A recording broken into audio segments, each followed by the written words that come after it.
Hi, hello, it's Sugar. Let's talk about the new Shadowlands Season 2 Mythic Plus Affix, Tormented. It's been on the PTR for about a week now, and I finally got a chance to go in with some of my team. So what is the new affix and how does it work? The new affix is called Tormented, and it places 4 new mobs throughout the dungeon that each have unique abilities and auras. Upon death, they drop an anima orb that offers 3 different powers. These powers are based on your spec. Healers, tanks, and DPS all get different powers. I tanked in this footage, so all the powers that you see will be for tanks. If any of these mobs are left up, they will apply an aura to the final boss of the dungeon, making it more difficult. This affix is most similar to the Awakened affix from BFA's last Mythic Plus season. The first new mob we see in here is Incinerator Arkolath. Their 2 abilities are Scorching Blast, which is the patches of fire seen on the floor, and Melt Soul, which is a dispellable magic debuff that increases fire damage taken. The aura they have is Soulforge Flames, which inflicts fire damage every 3 seconds to all players. This mob wasn't too hard from a tank's perspective, just kite away from the fire puddles.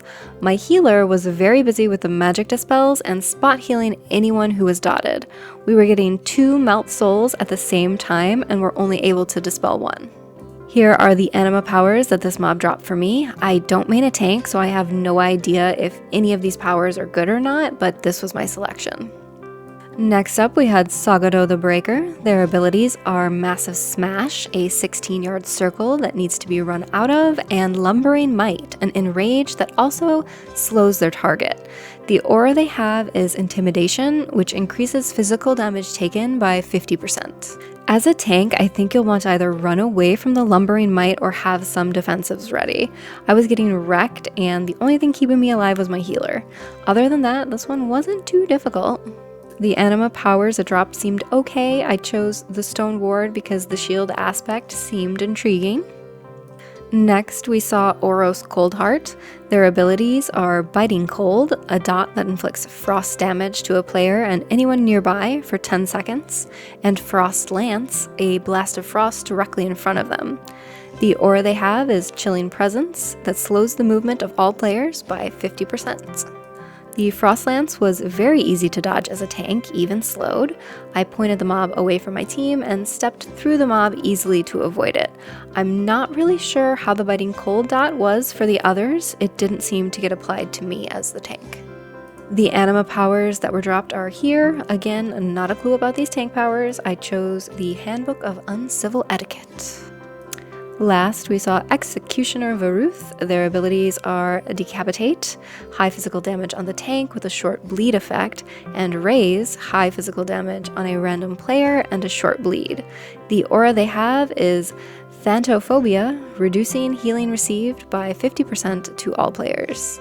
This was the hardest out of the 4 between the burst of damage, the bleed, and the aura. It makes it very hard to heal. For anima powers, I did have a repeat from something I'd seen before here. Not sure if that's intended, however, but stacking anima powers could be fun or very RNG dependent, who knows?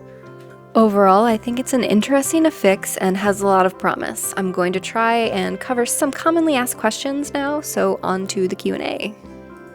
Question, can the auras be ranged? Not that I have heard of. Do the mobs change positions week to week, or is their placement static? Blizzard hasn't stated yet whether or not their position will change each week.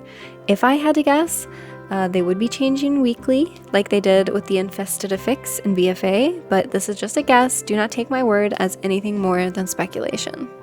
Can you leave all the mobs up? You could, but I doubt you'd be able to down the last boss with the extra auras. I'll leave a link to the Wowhead article in the description that goes over this affix. I think that's it for now. Let me know if you have any questions in the comments below. Okay, bye!